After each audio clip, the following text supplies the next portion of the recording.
just beat the Dallas Mavericks in their house, 107-104.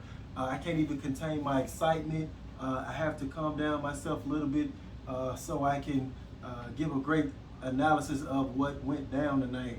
But boy, am I happy. I am so happy at the ending of this game. My man, Austin Reaves, deserves the game ball tonight, man. He continues to shine, man. He continues to impress. And just when you thought that we didn't have enough youngsters on this team, enough productive youngsters on this team, Austin Reaves proved us wrong, man. I always believed in the kid, man, and the main thing that I loved about this kid was his will to just never pout, to always keep working on his craft. It doesn't matter how many minutes he gets. He always stays ready, and I commended him. Like I think it was the last game. I commended him on that, because he got the nod because Anthony Davis was out, but he played well. He played well in the minutes that he was given, and that's not easy for a lot of players. I'm telling you guys, it's not easy for a lot of NBA players coming off the bench or not getting enough minutes, stuff like that. So I commend him, man, and he's rewarding us, with those efforts tonight. It's showing. The confidence is building in this kid. The more minutes that the coach is giving him, the trust from his teammates and our coaching staff is growing for Austin Reaves. And man, I love every bit of it, man. He was a sniper tonight, man. He knocked down 5 of 6 from three-point range off the bench, and 32 minutes, 7 rebounds, 2 assists. Man, his defense, it wasn't just his offense, his tenacity on the defensive end tonight. There was a couple of plays where he got caught on Porzingis on pick and roll switches, and he was fighting tooth and nail, getting all up in his grill, making plays happen, getting up into to the opposing team's point guard at the half court line, making them nervous, making them fumble the ball away. He was doing all of that. To start the game off, man, it was very tight, kind of like what I expected. I expected us to at least finish the half with at least like a comfortable lead there, like 7 points, 10 points, especially without they don't have Luka Doncic. So that was slightly disappointing because in the absence of Luka Doncic, we let Brunson go off, and he had way too many. He had 25 points on 11 of 18 shooting to go along with 9 assists. It's like he gave you the production of what Luka Doncic would have gave them. So it was almost like we was playing the same looking team. You know what I mean? Because we couldn't stop Brunson for some reason. He was killing us on pick and rolls, get into the cup. We did play defense. We played timely defense, but that does not mean that our defense was not does not share some type of blame, because we were having some mental breakdowns. Yes, the Dallas Mavericks was helping us out. They were breaking a lot of open threes, to be quite frank with you. And I was thinking to myself, if we keep giving these looks like this to the Dallas Mavericks, they're going to eventually start knocking them down. And they did in that fourth quarter, and a little bit in the OT as well. So our defense played well enough, but there was still a lot of breakdowns. And I did not like our defense at times on pick and rolls, and the Dallas Mavericks were getting too many wide open looks to my liking. they like I said, they helped us out by they were breaking a lot of those, and some of them we did contest. So I'm not going to completely down the defense because we did hold this team to 104, and that's including an overtime quarter. So I'm going to give the defense like a C plus tonight. Because there's still work to be done on that end of the floor, but I love the heart in the key moments of this game that the defense decided to buckle down when we knew we needed stops. So I give them a ton of credit for that. Tonight, Frank Vogel, I got to give him credit where it's due. You know, I'm gonna jump down his throat on the games where I feel like he's, you know, putting out dumb lineups or, you know, pulling guys that's hot or, you know, just doing stuff like that. I'm gonna jump on him. But tonight, you have to give credit where credit is due. He played our lethal lineup for the most part of this game, which is Anthony Davis at the center spot, and he also stuck with Austin Reaves. He didn't succumb to the pressure of I got to get a veteran out there in the fourth quarter and overtime. You know, I kudos because a lot of coaches, especially like when we had Luke Walton. And not just Luke Walton, a lot of coaches will succumb to the pressure of not keeping a hot rookie on the floor because they feel like they have to go with a veteran in these clutch moments like that. Thank you, Frank Vogel, for finally doing something right tonight, you know, this season.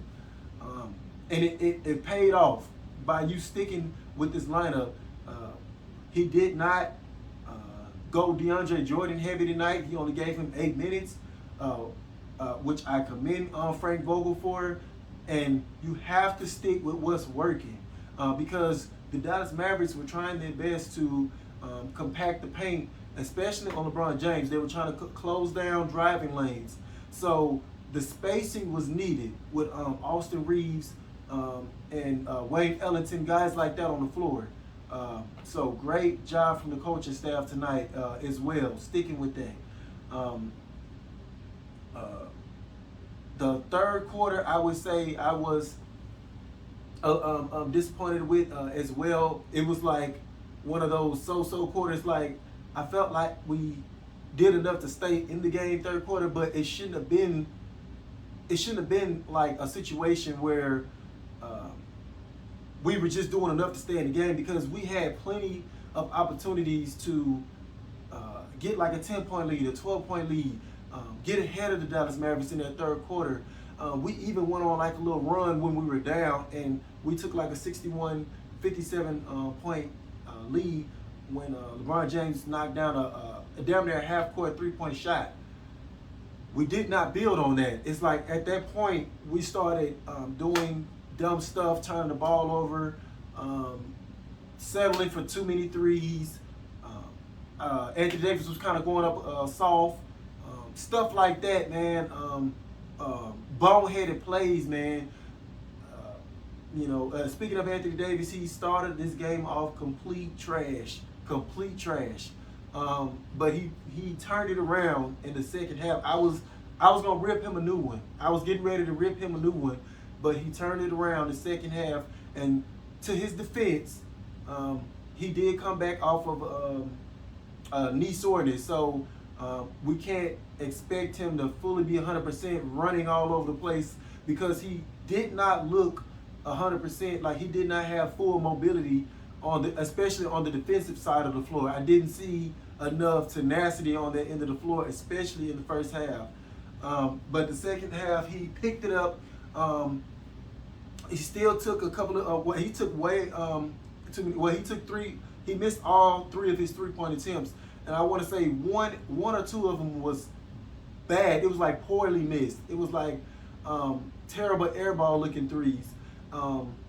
The coaching staff even drew up a play out of a timeout at the end of the fourth quarter.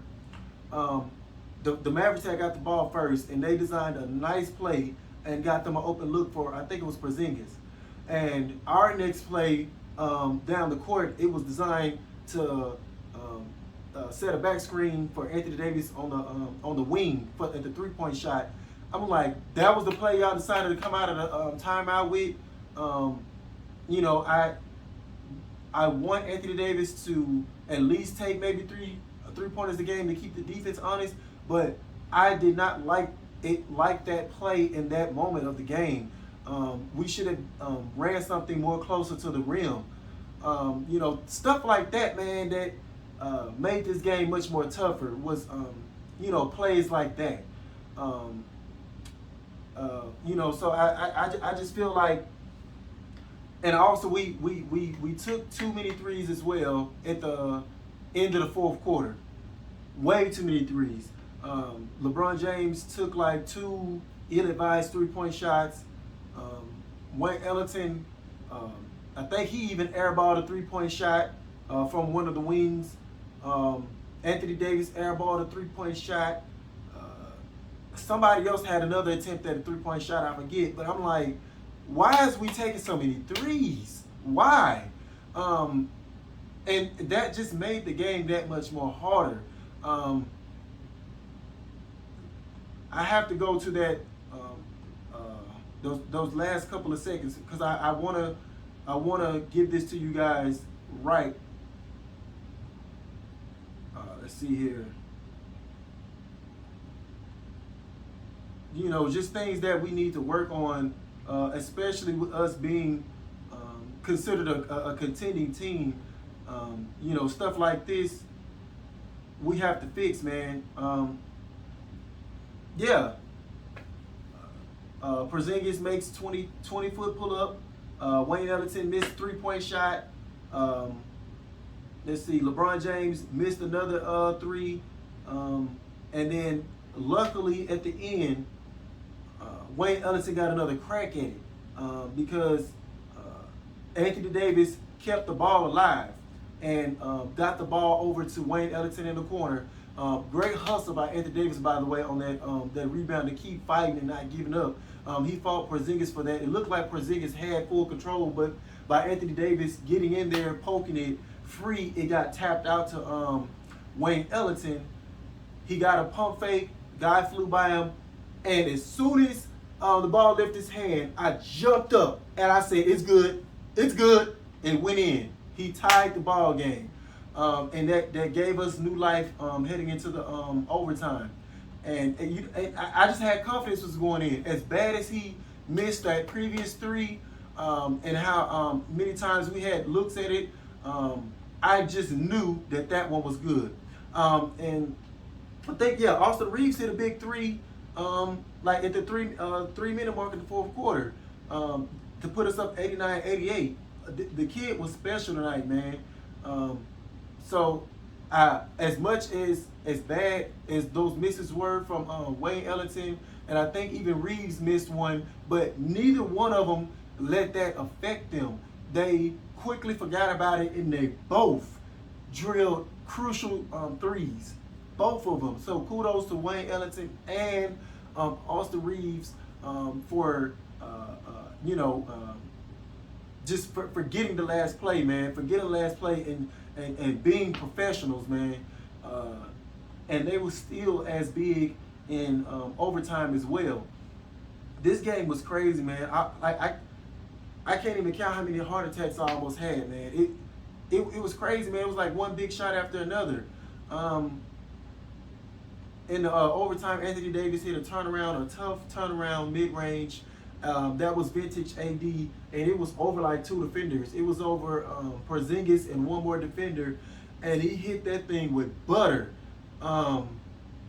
You know, he picked up his level of play, man. Maxi Kleber ended up making a backboard 3 at the top of the key out of a timeout, and it was a breakdown by us. I can kind of see what Anthony Davis was trying to do, but I still wouldn't have doubled down. Initially, it looked like LeBron James had got beaten by Bronson to the goal, but LeBron James had recovered and was in perfect guarding position to block it if Bronson would have tried to lay it up. He had nowhere to go. But Anthony Davis slid down off his man to try to trap Brunson, and it was a mistake. Brunson popped it out to his man at the top of the key, and Kleber banked in the shot, tied the game up. I'm like, oh my God. I'm like, when is this game gonna end? And we called a timeout. This was the second time the Dallas Mavericks had opportunities to foul us. They had a foul to give. It was on the last possession of the fourth quarter and the last possession in overtime. Why they didn't take it, I don't know. It looked like they tried to take it a little bit when they double teamed LeBron James at the top of the key.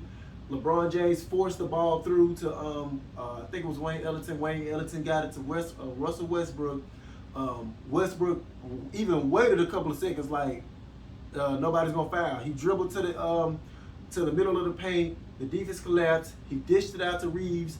Reaves drilled it right to the bottom of the net, and it should have been an and one. But with the Lakers, you already know how that go. Even the announcers said, all announcers agreed that should have been an and one. But we'll take it because all the Mavericks had was 0.9 left on the shot clock, and that basically was not enough time because they didn't even have a timeout left. So it was good either way. And the kid jumped up screaming. I was jumping up with him. Man, this was like one of the greatest feeling wins in a long time. This felt like, I'm not gonna lie to y'all, this almost felt better than like a playoff win. The level of excitement in the crowd, you could even feel it, man. There were Laker fans, Dallas fans there. This was probably one of the most exciting games of this season, and it didn't even feature Luka Doncic. So it was a very, very entertaining game, man. And I hope this is a building block for us going forward. And I can't forget my man Russell Westbrook. He knocked down a clutch 3-point shot as well. And I just, because he had missed every 3-point shot before that. And this was in OT as well. This was to actually take that 104-101 lead. So we had the lead. That was before Kleber made his 3-point shot off the backboard. LeBron James found Westbrook in the corner. Time was running out. Westbrook took a couple of dribbles and thought about it. And I said, dang, whenever you see an NBA player do that, you just almost 99.9% of the time, they're going to miss. And that's the 3-point shot that he made. I'm talking about drilled it.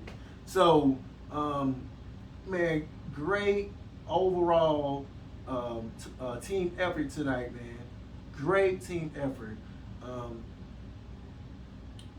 The only thing is, I think we're still in 6th place as we speak, and the Grizzlies look like they're handing it to the Blazers as we speak at halftime.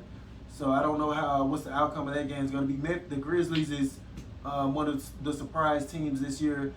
They surprised us last year, but they're surprising us even more this year because they're still winning without Ja Morant. I don't know how they're doing it, but they're doing it. And that is the team that we're trying to catch. The Grizzlies and the Clippers are like right there, within reach for us. But the Jazz is beating the Clippers right now, so that's the only good. So that kind of helps us out a bit.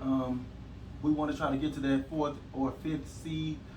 That's the comfort zone because you do not want to end up falling into a 7th seed, ending up in some type of play-in.